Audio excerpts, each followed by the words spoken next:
On June 10th, 2009, a man by the name of Eric Knudsen posted a description and a set of photoshopped images of a new entity under the pseudonym Victor Surge on a web forum that would quickly have both the digital and physical world abuzz. Using inspiration from entities such as the infamous Men in Black, Mothman, the Mad Gasser of Mattoon, and characters from science fiction writers such as Zach Parsons, H.P. Lovecraft, and Stephen King. Knudsen submitted his new malevolent monster to the Something Awful website as part of their supernatural character creation competition. The two images highlight a tall, spindly, faceless, sharply dressed, ghostly figure sporting ominous tentacles among a group of young children. The first picture's caption creepily states, quote, "We didn't want to go. We didn't want to kill him. But its persistent silence and outstretched arms horrified and comforted us at the same time." The second caption mentions 14 missing children and highlights the entity as the cause of the recent stretch of disappearances. As the days passed after the original post was created, others would jump into the ring and try their own hands at creating incredibly creepy images and backstories to the new figure. Soon, the supernatural being became an obsession to many, and the impressive stretch of additional information that was pouring into the forums of Something Awful's website began to take on a life of its own. Other forms of matter on the subject, such as a YouTube quote-unquote found footage documentary under the Marble Hornets likeness, which would eventually be translated to the big screen under the title Always Watching.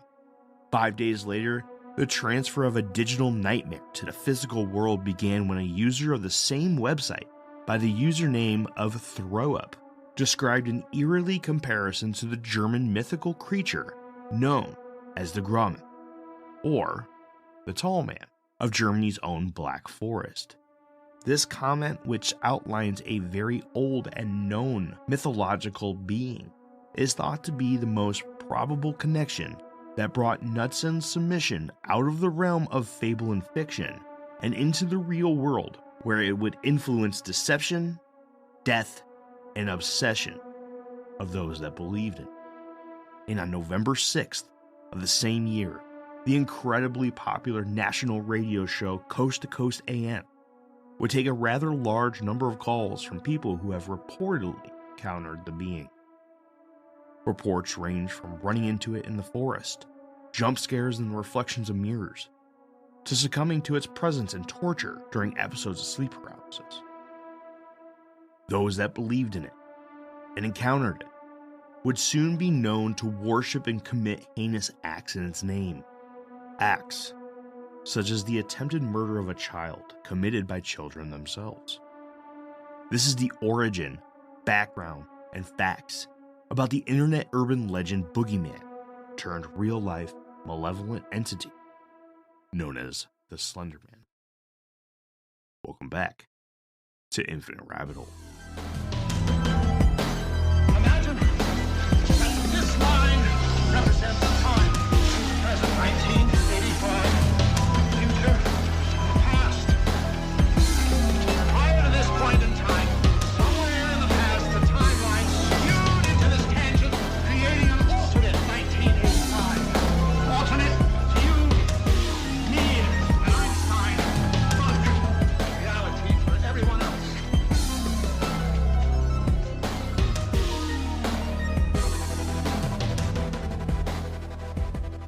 Welcome back to Infinite Rabbit Hole, everybody. I'm your host, Jeremy, and it feels great to be back in the chair, behind the mic, talking with you. I appreciate all the patience that you guys have given us in the past couple months as we took a step back, took a breather, looked at the format of the Infinite Rabbit Hole, and rebuilt it. So this is sort of like a Infinite Rabbit Hole 2.0, if you will. We are now going to focus more on solo documentary episodes, where you're not just going to hear my voice in these, by the way. Jake, Jeff, CJ, they're all going to be presenting their own flavor of documentaries And at the end of every 3 months, the last week will be a sit-down conversation between all of us about the topics that we covered that quarter. So yeah, we're going to get back to the crap talking, the picking on each other, the heated arguments, the debates, all that stuff, still there. You're just going to see it a little bit less. We're also going to a bi-weekly schedule. But that doesn't mean that we're not going to be dropping episodes in our off weeks.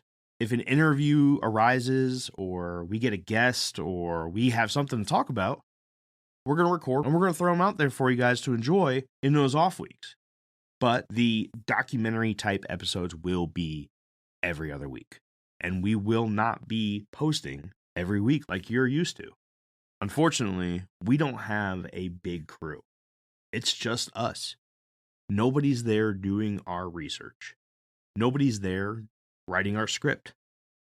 I'm running this show out of the basement of my home, in a little room in the corner, my studio, the Infinite Rabbit Hole. Without further ado, everybody, I just want to say one more time, thank you. I appreciate every single one of you. And I am beyond excited to get back to this. 2024 is going to be great. I hope you guys had a safe and happy new year, and that the holiday season was great to you. But let's jump in to that internet urban legend, the most famous of them all, Slenderman. Welcome back to Infinite Rabbit Hole, everybody.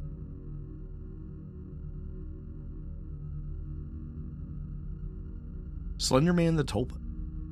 A tulpa is a concept in theosophy, mysticism, and the paranormal, which highlights a being or object that is created when enough people believe in said object or being. The phenomenon has its roots in Buddhism, and the word tulpa roughly translates to English as manifestation. This concept of a tulpa has an incredibly dark side to it, as the entity that is born often turns on its creators by manipulating and deceiving those that believe in it. Stories and reports even claim death as an outcome on multiple occasions. Author Nick Redfern highlights the story of a woman by the name of Alexandra David Neal in his book, The Slenderman Mysteries, who was well aware and trained by her Buddhist practices in the ways of the tulpa.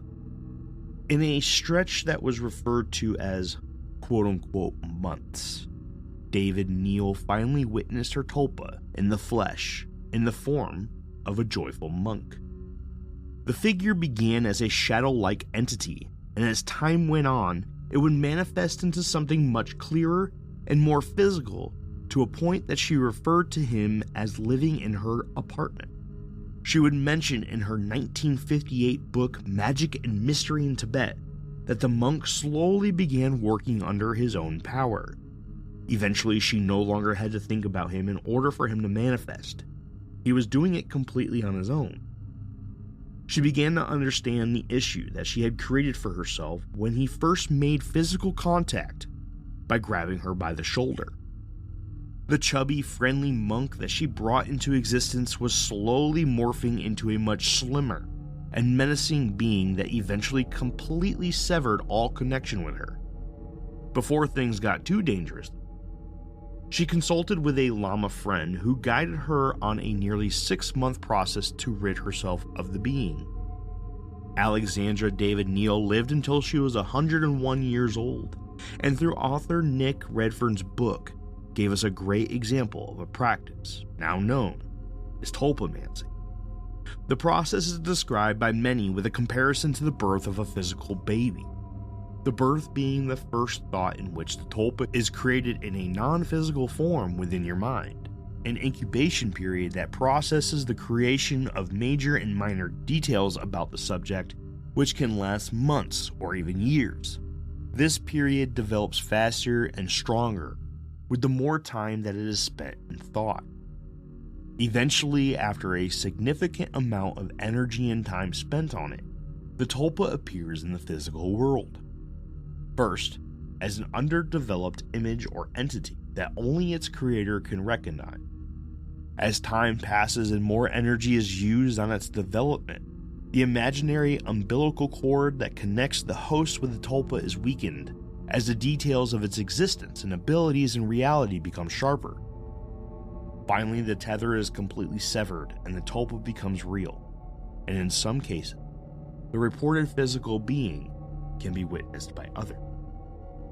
And as an infant is removed from its mother, and its first meal is often provided directly from the bosom, from the body in which it had emerged from, the tulpa often targets its host as the first victim of its benevolence. Now, I just want to be clear, that's just one example of tulpas that I found. There are a couple different descriptions of what a tulpa actually is. Probably the most pop culture famous example of a tulpa is the appearance of the character Constantine from DC and Vertigo Comics series Hellblazer, to its creator Alan Moore, who also wrote for series such as Swamp Thing, V for Vendetta, and The Watchmen. Moore famously claimed that he had become so involved in the building of his John Constantine character that he had once witnessed a being of his likeness walk right by him while eating his lunch at a sandwich bar in Westminster, London.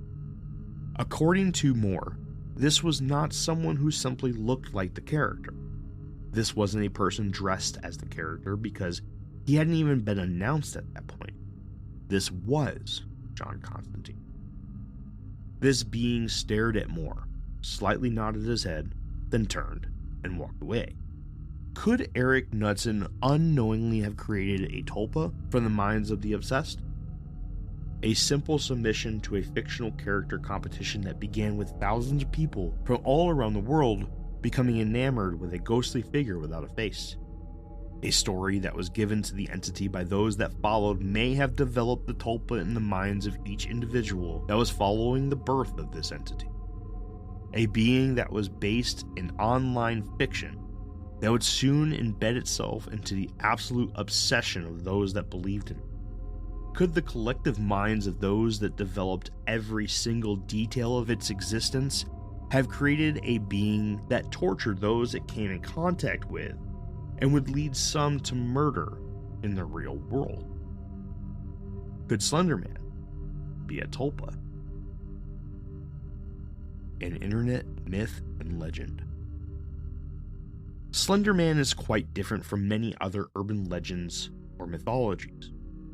It is quite literally the child of the modern age of the internet and communication. It took 10 days for Slenderman to be completely detailed in almost every factor, which included the production of the Marble Hornet series, in which Slenderman was represented by the being known as the Operator. A Wikipedia page was born, and an entire, thoroughly detailed description of all aspects of its short existence, which included a backstory, mannerisms, targets, motivations, powers, and thoughts. Slenderman may not have been the very first internet urban legend, but it certainly was the most impactful, widespread, and popular, that's for sure. But what if Slenderman is more than a tulpa? What if the internet itself placed the Slenderman into reality? Since its public establishment and explosion in importance in the 1990s, the internet has become an entity in its own right. Little pieces of evidence appear in many different aspects that point to the internet as an intelligence that adjusts itself without the input of human-created code. We have discussed on a few occasions that we ourselves may be living in a simulation.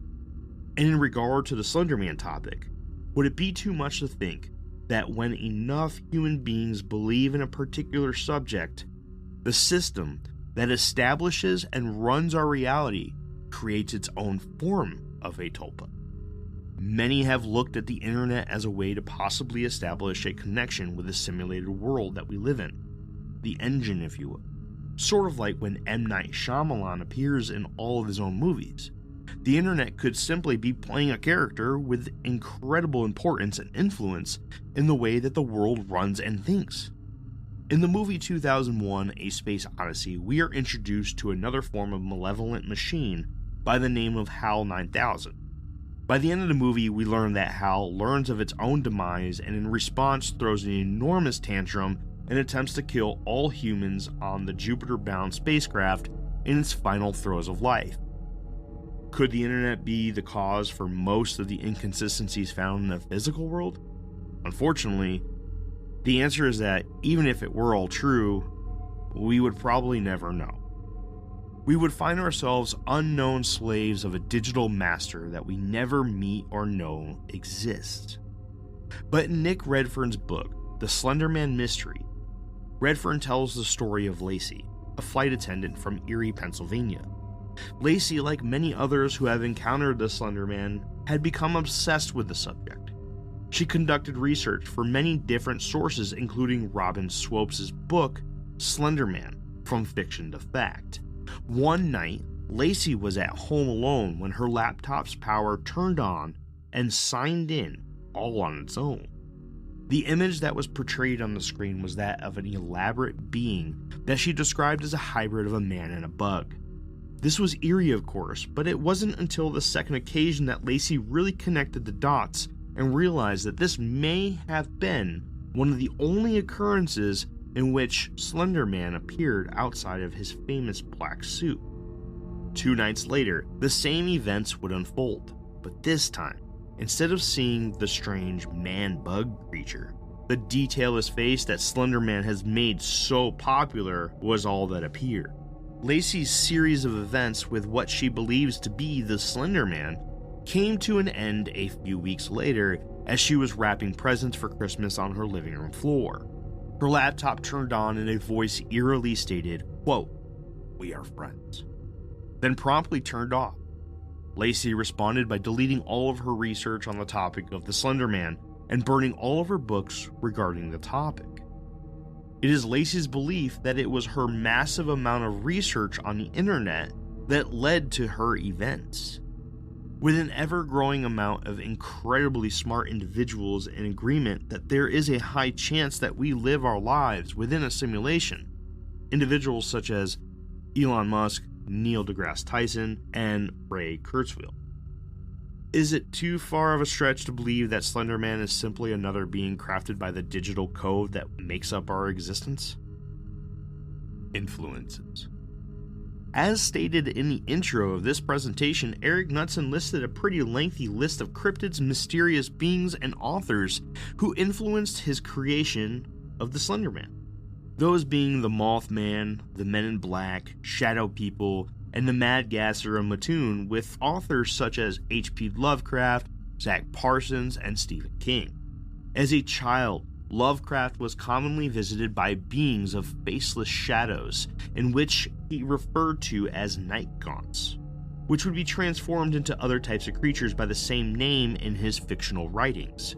But this, of course, is seen mirrored in the mythos of Slenderman, as the entity has been mentioned in the rooms of its victims as they were sleeping. This, of course, also has many aspects of the phenomenon known as sleep paralysis, in which the experiencer often describes a looming black shadow or a heavy pressure on their chest caused by a black entity sitting on that spot. But the connections with the works of Lovecraft do not end with these beings. The most famous work ever by Lovecraft was the story The Call of Cthulhu. Cthulhu, being an anthropoid-like creature with an octopus head, sports one particular physical aspect shared with the Slenderman: tentacles. Both entities have them and are prevalent in their descriptions, and with those and the aspect of dream manipulations, there is clearly a connection between Knudsen's Slenderman and the work of H.P. Lovecraft. Another of Knudsen's influence came in 1940 in the form of the infamous Mad Gasser of Mattoon. Now, we will briefly go over this creepy topic, but we will be going deeper into the background in a later episode of Infinite Rabbit Hole dedicated to the topic of the Mad Gasser of Mattoon. This maniacal creep invaded the area of and surrounding Mattoon, Illinois, in the same years that many of the men in the country were fighting overseas. This, of course, meant that many of his victims were women and children. The gasser was thought to sneak around in the dead of night, spraying a noxious and incredibly horrible smelling gas in the windows of homes he wished to invade that would render his victims sick and, on most occasions, unable to move. This is also seen as mirrored in the phenomenon of the Slenderman, who is said to exude a horrible smell and often shows during episodes of sleep paralysis. Now, side note, This is also a detail seen commonly in alien abduction stories, with the smell of sulfur that is incredibly strong, commonly coupled with the inability to move as tall gray beings huddle around the place the victims lay just out of the edges of their peripherals. Speaking of strong odors, another being that Knudsen lists as an influence in the creation of Slenderman also is commonly witnessed accompanied with a putrid smell of sulfur, that being the Men in Black. Again, just like with the Gasser, the topic of the Men in Black will be covered in a future episode of the Infinite Rabbit Hole, so the context of this section will remain strictly to what is directly involved in the build of the Slenderman. Now, the smell that accompanies these incredibly mysterious beings is just one aspect in which they share with the Slenderman. Their suits, as well, are a common aspect between the two, as Slenderman is very often described as wearing an all-black dress suit like those described to be worn by the Men in Black. Could Slenderman be one of these MIB? Well, honestly, maybe. Let's look at the full list of comparisons between the two entities. Both are known to visit during a dream state. Both are said to manipulate dreams. Both wear black dress suits. Both are commonly accompanied by a sulfur-like odor. Both are described as abnormally tall in comparison to humans. Now, Nick Redford makes mention of a specific MIB encounter from Los Angeles, California in 1953, when an attorney's office in the city was visited by two extremely tall, described as at least 6.5 feet each, who demanded to be included in the investigations of a recent flap of missing children in the area. The office never questioned their presence until after their investigation was over, but once they were gone, the entire place broke down in a frenzy. The workers at the office described the hands of the men as being the most disturbing feature, with the fingers looking more like independently moving tentacles than typical fingers. Later reports of these Men in Black would also report descriptions of tentacles in many different aspects, most of which took place prior to the birth of the Slender Man in 2009, and were admitted as being influences in the creation of this being. The other two influences fall on the supernatural entities known as the Shadow People and the flying ominous cryptid that terrorized the area of Point Pleasant, West Virginia between 1966 and 1967. The influence from the Shadow People is pretty much the same from others listed prior, as they are known for dream manipulation, appearing during episodes of sleep paralysis, and have featureless bodies and faces. But the influence that Mothman had on the creation of Slenderman was quite different. Both figures are known to be seen prior to death. There is a common belief that one of the possibilities of the Mothman's reign in the late 60s was that it was an omen of death and prefaced the major event which saw the Silver Bridge collapse into the Ohio River, which killed 46 people. Although the connection with death is pretty different with the Slenderman when compared to the Mothman, there is one connection. The Slenderman is heavily tied to the disappearance of children, and in the disaster of the Silver Bridge collapse, out of the 46 people who were lost that day, 2 of them were never found, one of which was a young girl. Waukesha. May 31st, 2014, Waukesha, Wisconsin. Some look at the event, which involved 3 young girls, as a single point in which Slenderman escaped the screen and the minds of those who were obsessed and propelled it into reality. The entire world was talking about the Slenderman that day and the following weeks. All eyes were glued to all news outlets that covered the heinous event, and the name Slenderman became internationally famous, and for a brief few weeks, the entire world was thinking of and researching this entity. Anissa Weir and Morgan Geyser were 12 years old and were completely obsessed with the legend of the Slenderman. Constant visitors of the Creepypasta Wiki that featured an entire section on the entity, the young girls would viciously attack and nearly kill a friend by the name of Peyton Lautner. The girls obviously failed to see the line between fiction and reality that can be often blurred in the minds of the young. Fortunately, Lautner didn't succumb to her injuries, but that doesn't take away from the issues that surrounded this event. The night prior, all 3 girls were having a sleepover at Morgan's house in celebration of her birthday. According to Lautner, there were 0 signs of anything that the other 2 were planning, and the night was pleasant. The next morning was even great as the girls enjoyed donuts and strawberries together. But hours later, Weir and Geyser would turn against their friend in an attempt to sacrifice her in the name of the Slenderman. Just prior to 10 a.m., Morgan Geyser would obtain a 5-inch steak knife from her kitchen before she and Anissa Weir lured Peyton Lautner to the nearby Davids Park. In a heavily forested area of the park known as Big Bend Road, Weir would announce to Geyser that she couldn't go through with the planned attack of their friend. Morgan Geyser, on the other hand, did not feel the same way as she brutally attacked Taylor Lautner, stabbing her 19 different times in various locations of her body. The girls guided the heavily injured Lautner to a deeper portion of the woods before she completely collapsed. After the deed was done and they were certain that Peyton's body would not be found, they ran to a local Walmart to wash up. It was the belief of the girls that by sacrificing their friend to the Slenderman, they would be granted entrance to his enormous home in the center of Nicollet National Forest. The girls then began their enormous trek to the forest, in which they hoped to find the secluded home of the Slenderman, in which they believed they would be welcomed due to their payment of Lautner's life.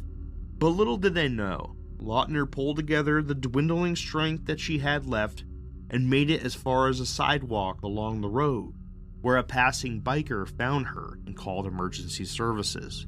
When the ambulance showed up, the medic asked her who had done this to her. Lautner replied, "My best friend."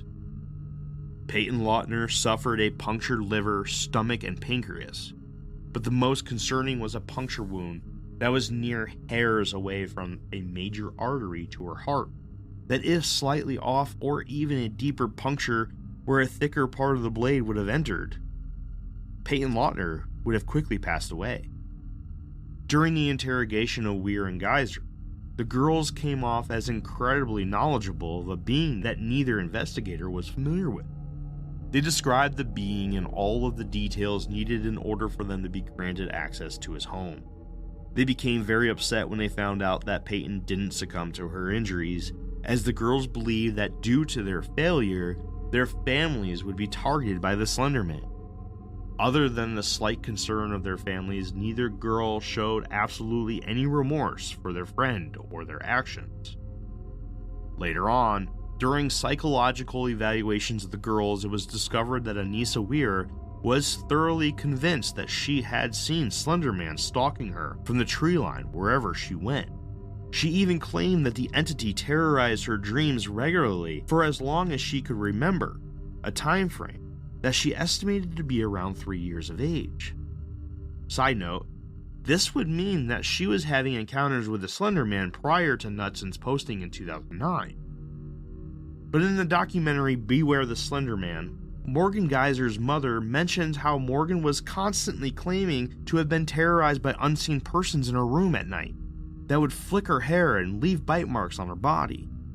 Morgan was eventually diagnosed with schizophrenia, which is described by the Substance Abuse and Mental Health Service Administration as being a serious brain disorder that causes people to interpret reality abnormally, which causes them to be confused as to what they are seeing, hearing, or experiencing as real.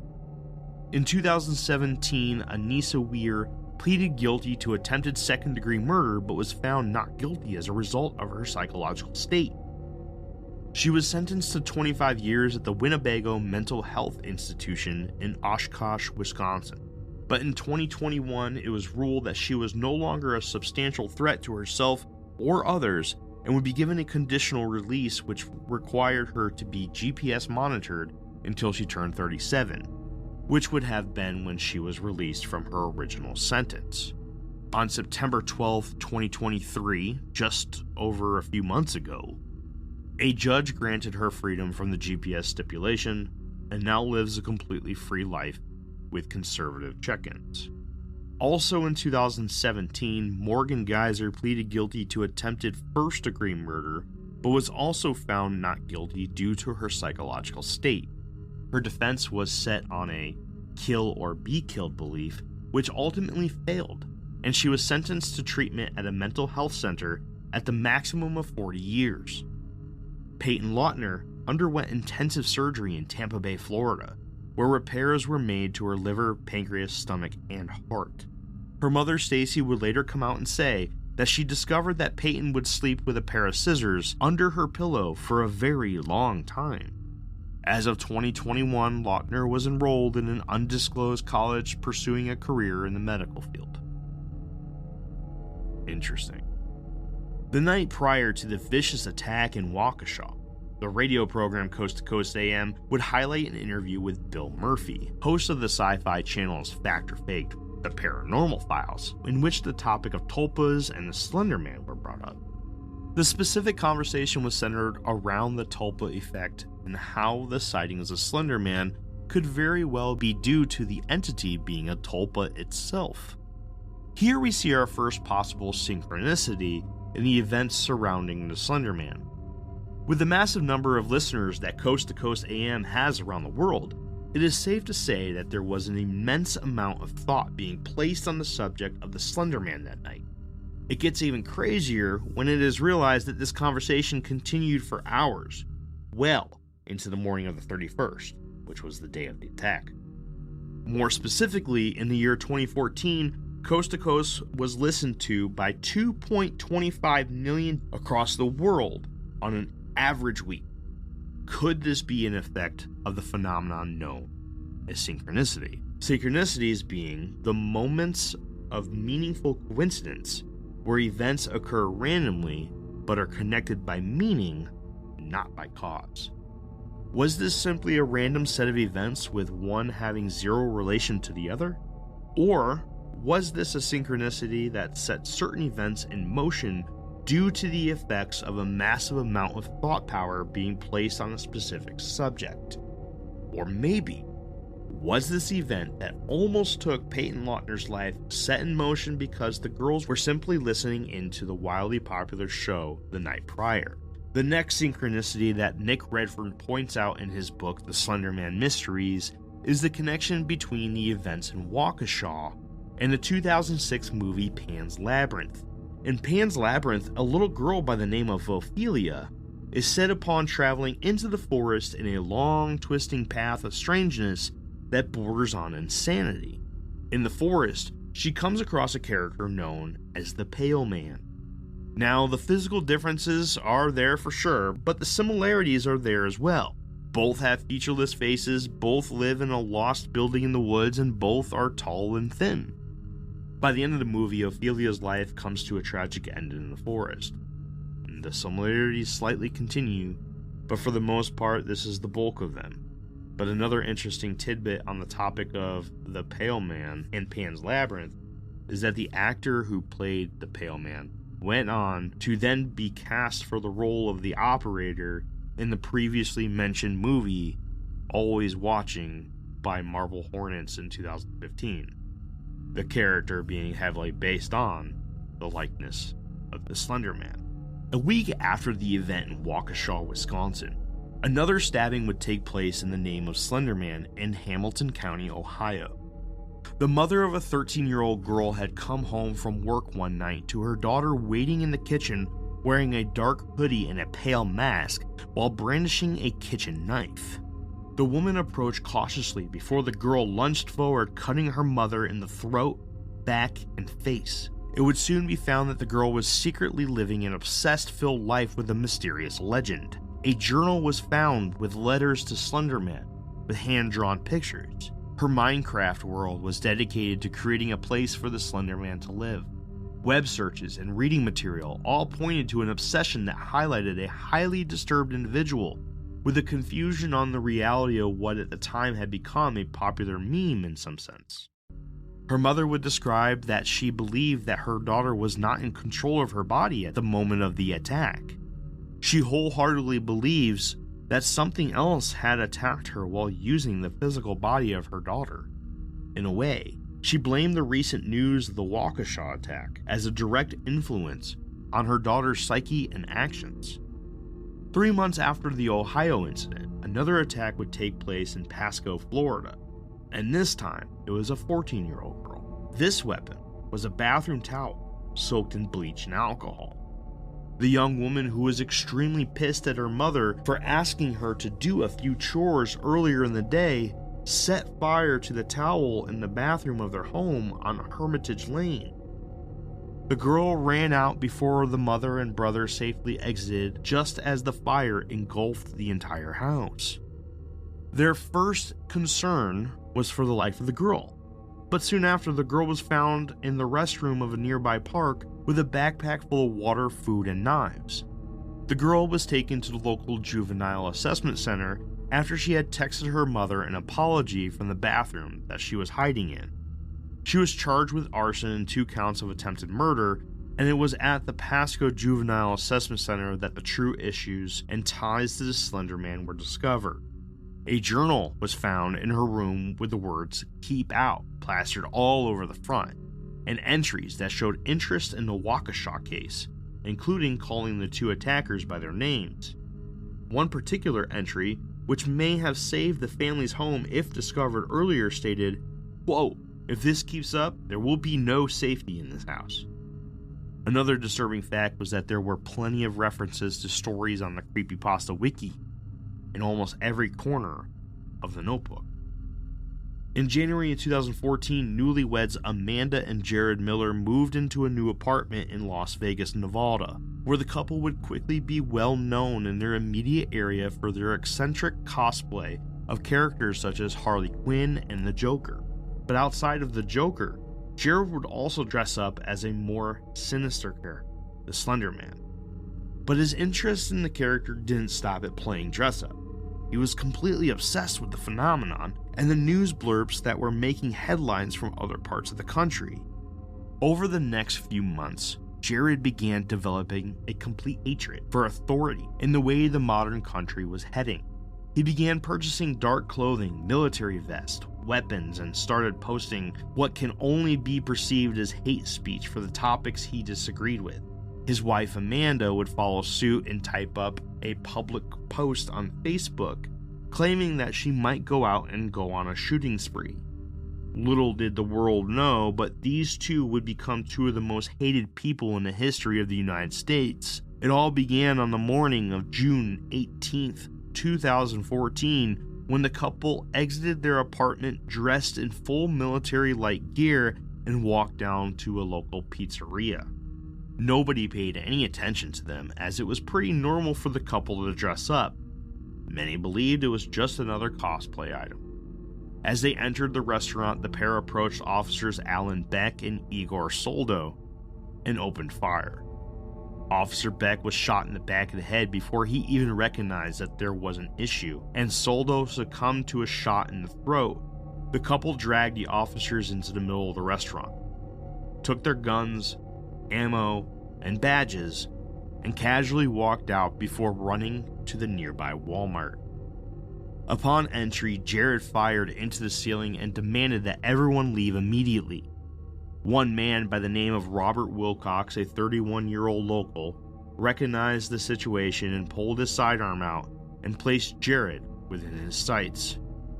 Unfortunately, he didn't know that his wife Amanda was a part of the raid, and before Wilcox knew it, Amanda had shot him in the head without him ever recognizing her as a threat.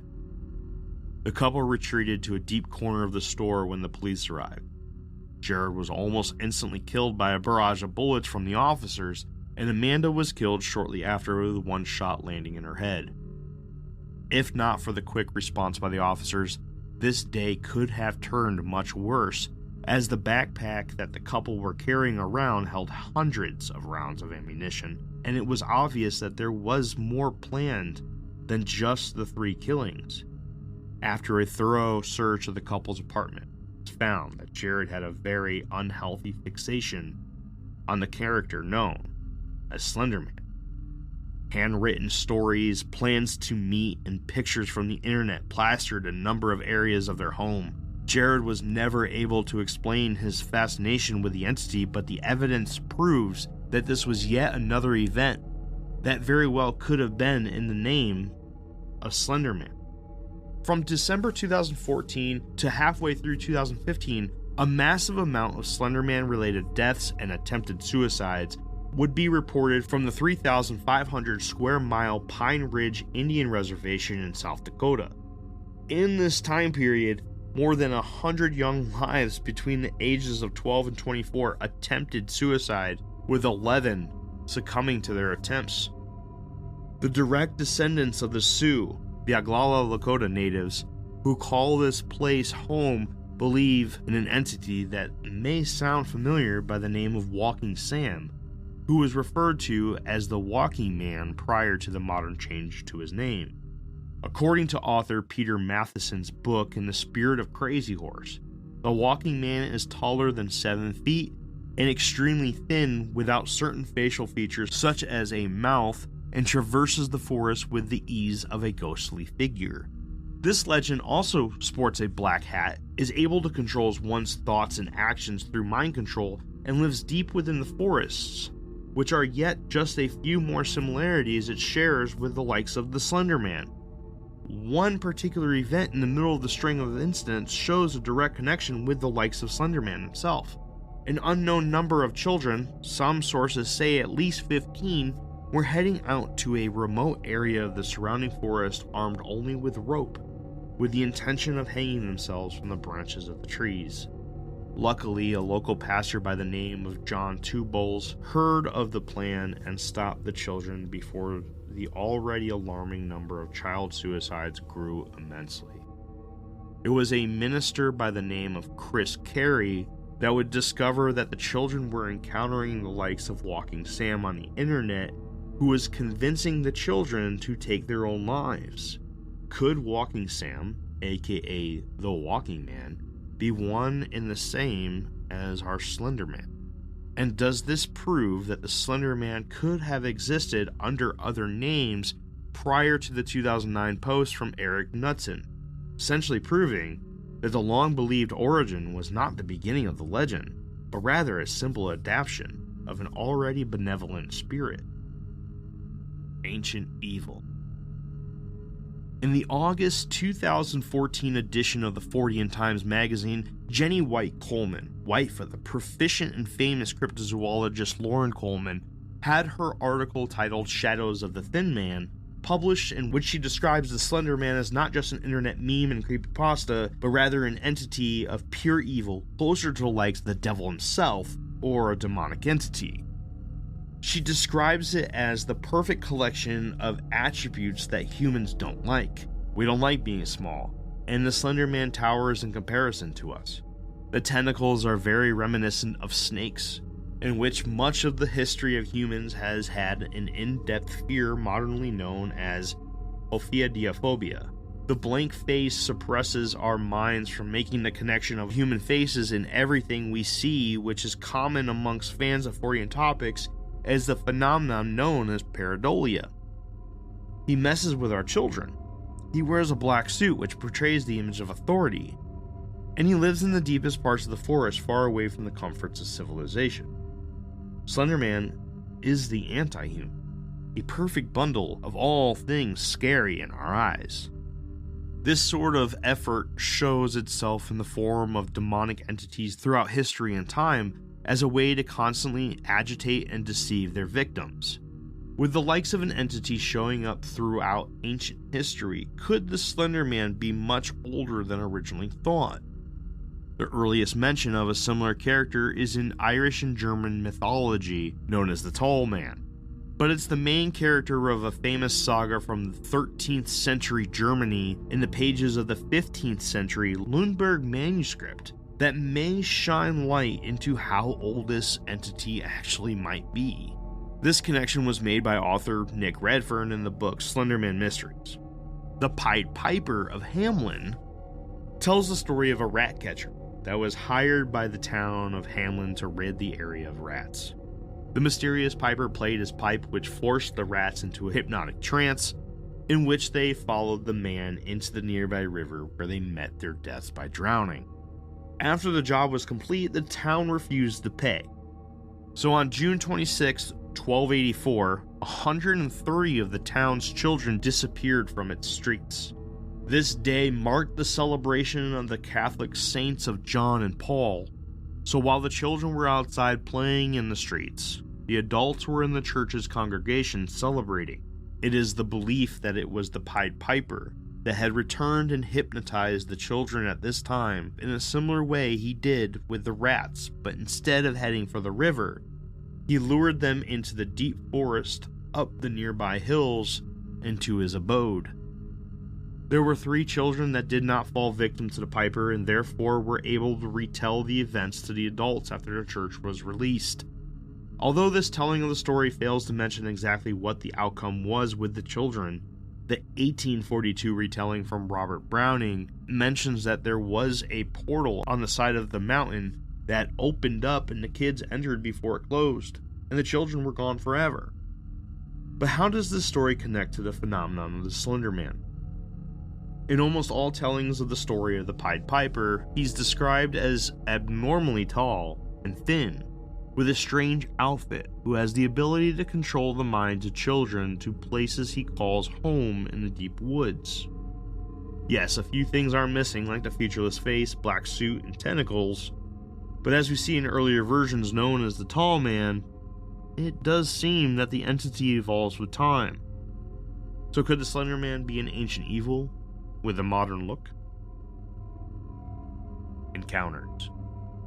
Pastor Robin Swope, author of Slenderman From Fiction to Fact, sat down with Nick Redfern for an interview that was highlighted in his book The Slenderman Mysteries, in which the men discussed a few different occasions of people encountering the Slenderman or Slenderman-like entities from both after and before Eric Knudson's post in 2009. The first encounter discussed was one from a woman by the name of Stacy Bogart in 2002, in which she was stuck in an episode of sleep paralysis when she noticed a black-suited figure by her bed. The figure placed his hand about a foot above her face before its fingers began growing, and the hand lowered before wrapping its tendril-like fingers around her face. When she woke up, she was pleased to see that the entity was no longer there, and she had full control of her body.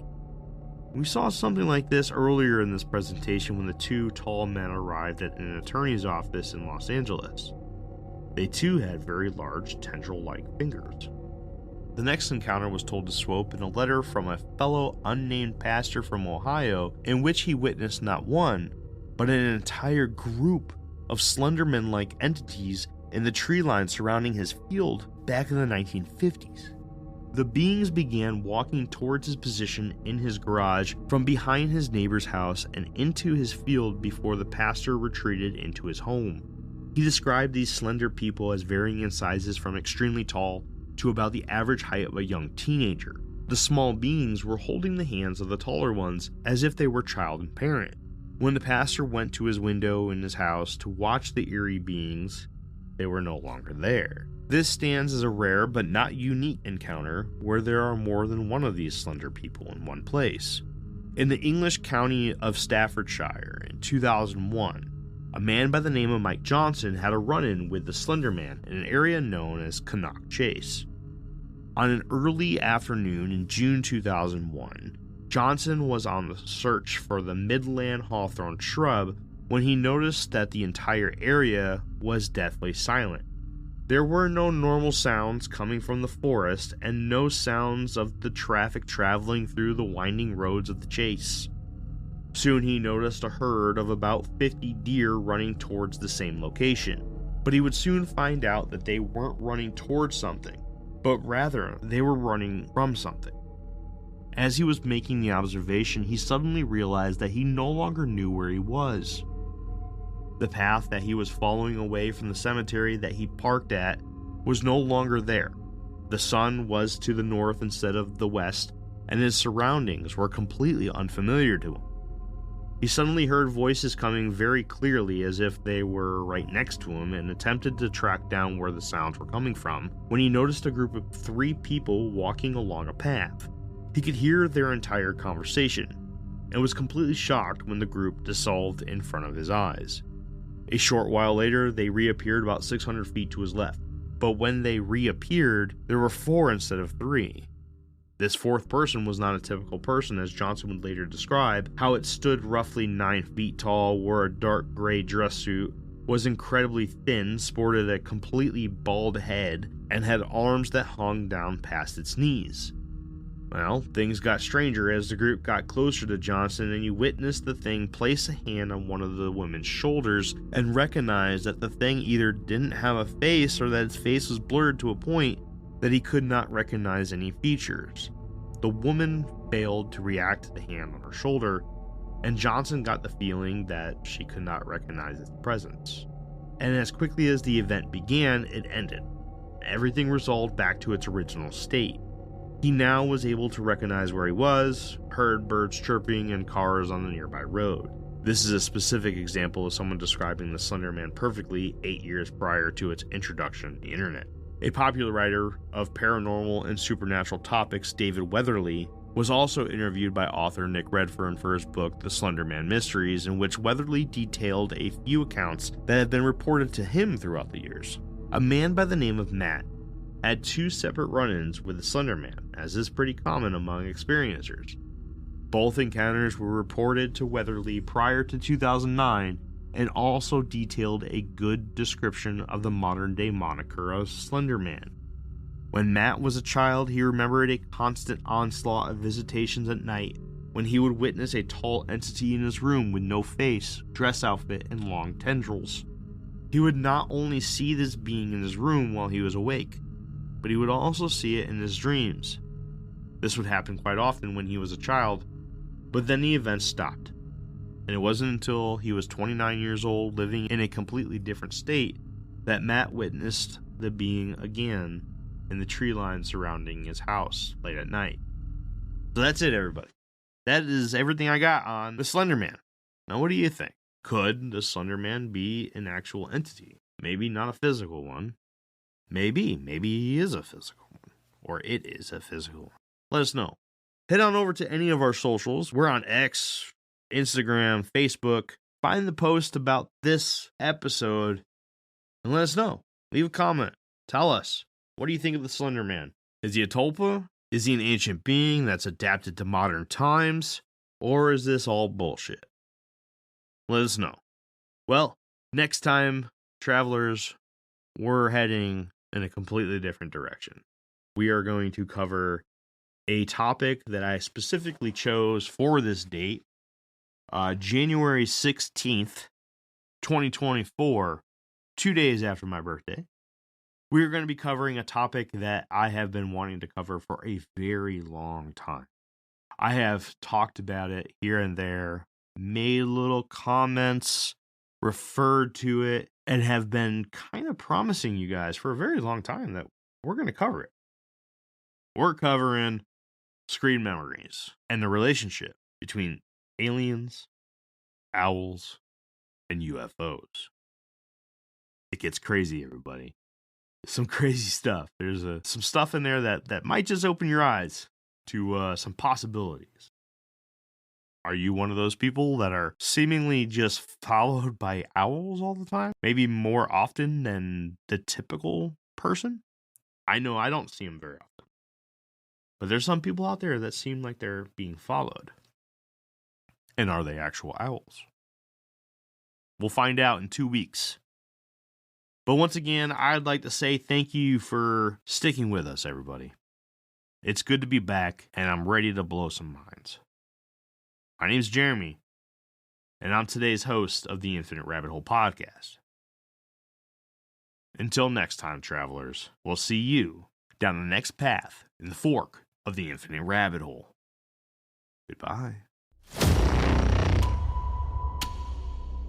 I would like to thank you once again for tuning in to the Infinite Rabbit Hole podcast. Please make sure to give us a follow and one of those beautiful 5-star ratings on your podcast player of choice. If you would like to join the conversation and stay up to date on all things Infinite Rabbit Hole, head on over to Facebook and search for the Infinite Rabbit Hole Facebook group.